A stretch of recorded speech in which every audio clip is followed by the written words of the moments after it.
Welcome in, ladies and gentlemen, to the film room, the O'Colly's film room, breaking down OSU's 29-22 loss to the TCU Horned Frogs. I'm Ryan Novozinsky, joined here by Sudeep Tumma, and we're going to go through some of the plays that made this loss happen and that contributed to this sort of astounding loss to this 4-4, now 5-4 TCU Horned Frogs team. Starting here with the legs of quarterback Max Duggan, who coming into this game we knew how great of a runner he could be, Sudeep. But man, he really proved that the other day. And also, in some cases, this obviously won't show up in this play, but he proved it through the air too. I mean, he proved a little bit of dual threat ability there. But yeah, Max Duggan right here, you'll see a huge touchdown for him, just breaking through everybody and what seems like good maneuverability from him.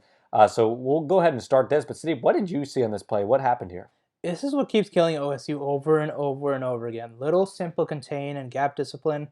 And a lot of times it happens in these short situations. You saw against Texas Tech, right? 4th and 1s, 3rd and 1s, where everyone's committing to the middle of the field. But this isn't that. You don't see the stacked box where you see all the guys hoarding right at the middle, right? They weren't selling out the way they were against Texas Tech, which is understandable. But Brock Martin, this is the play. This is where you're going to highlight, right? Number 40 on the edge.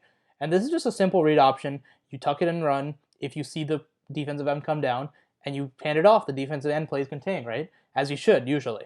But here, you see it here. Watch, very simple. Max Duggan takes a snap, looks there, sees Brock Martin flying, right? Yep. You see number 40 coming straight down. And that's just an easy tuck, and you go.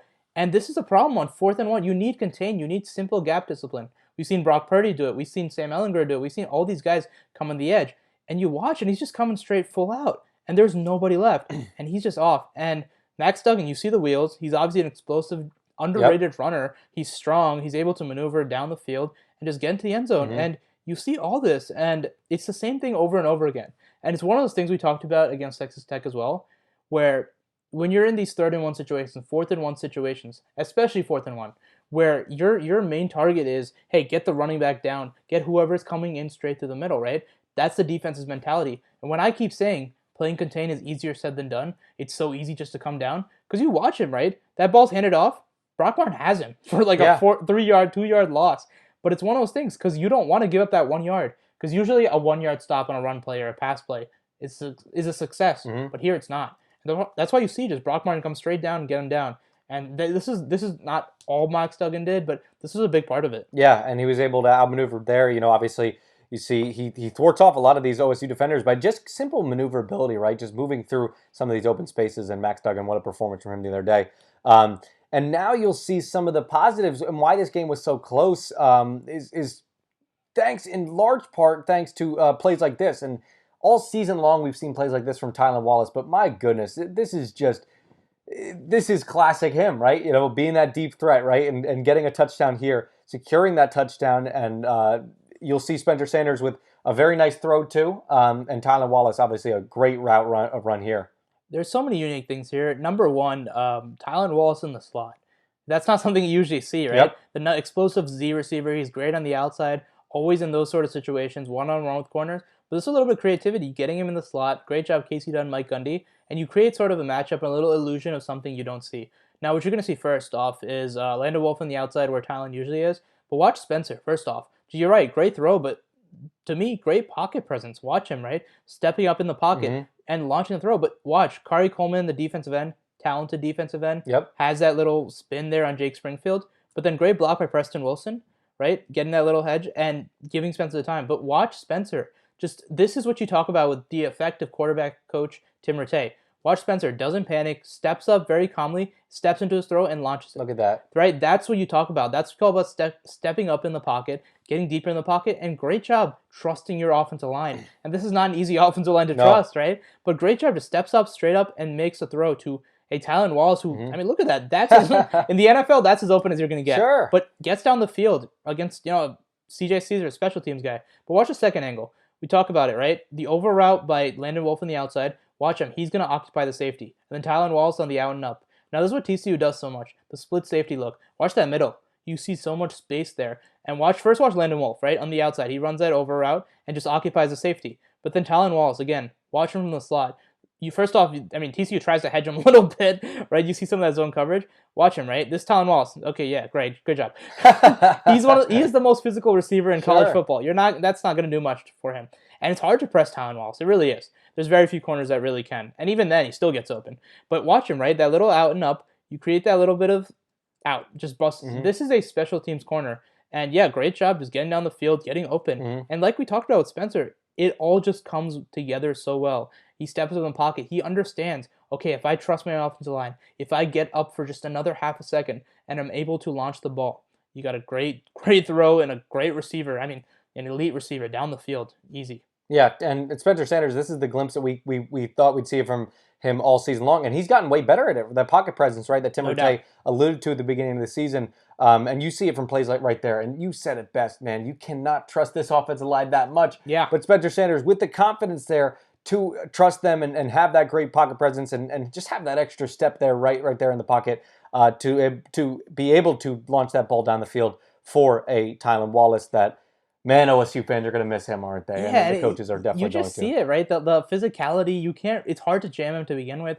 but he goes that little out and up, and you just see him on the sideline. He navigates it so well. So many times defensive backs want to use that sideline as another defender, right? Because, I mean, you should. But Tylan Wallace is so good at operating there. He doesn't get off his spots, uses body leverage so well, gets down the field using just his speed, and just outruns a guy. One-on-one single coverage. It's always, I always keep saying this, right? Even when Tylan Wallace is covered, he's not.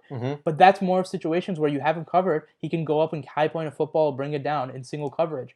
But this is one of those opportunities where you just see him using his speed and his explosiveness. This is a guy who probably, I'm guessing, will run a 4.5. Yep. Good speed for an outside receiver who's able to get down the field with such good ability to high point balls. But he just runs past CJ Caesar and gets open for a touchdown. Deep threat for sure. Tylan Wallace is, there's not many like him. And OSU is going to work hard to try to replicate his production going forward.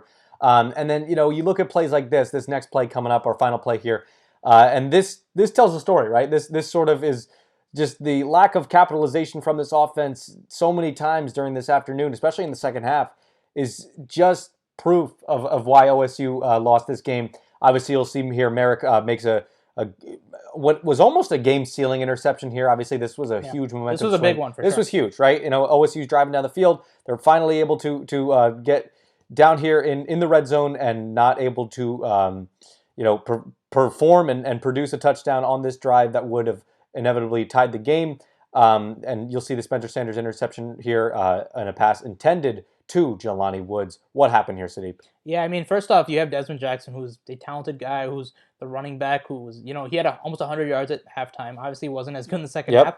But you knew that TCU made it a clear priority to stop him. Now, first off, great play design. I'll say that. Sure. You see the offensive line; they all sell the play action to the left, right? You see that strong. But watch the linebackers, real quick. They step up just a little bit, right? They inch forward. That's when you know your run game and your play action is succeeding. Now watch Jelani Woods. He just gets up the seam, goes straight down, and that's where the read is, right? First progression, pass it down. You see him open. Now this angle doesn't look like he has much space. We'll see in the second angle. But just a little bit of a overthrow from Spencer Sanders. It's that simple. Watch it here. You'll see a good angle. Watch Jelani Woods. First off, not only is he open there. I mean, look at it, right? You have the space there. That's a lot of space for a quarterback to throw through. And also you have a 6'7" athletic target who's just there. You just need to throw the ball up to him. But you throw the ball up way too high, right? Just a little too high, and then suddenly the tip drill and Trayvon Merrick and an excellent, one of the best safeties in the country, comes down with the interception. And that's what it came down to. You talk about Casey Dunn, Mike Gundy, and the job this offensive staff is doing. This is what you got to do, right? Use that play action game for a running back he's not the biggest guy, but he is strong, right? He has got great balance, great vision, a great one cut back. You just use that to bait, just give you a little bit of space. Jelani Woods right up there. I mean, look at that. Yeah, open. Right? It was almost perfect, right? And look at that. Great play by Darius Washington as well, but that really didn't affect the play as much as the overthrow. Because from there, it's just tip drill. There's only Jelani Woods is getting this ball. That's the truth. And this is a guy who's 6'7". He's huge. And he can't come down with the ball. It goes in the air, and that's what happens. Look at that. I mean, you even see the hesitation in Jelani Woods' head right there. He's like, man, they overthrew that. They overthrew the heck out of it, right? Spencer Sanders did. And right there, you saw all the wide open space there.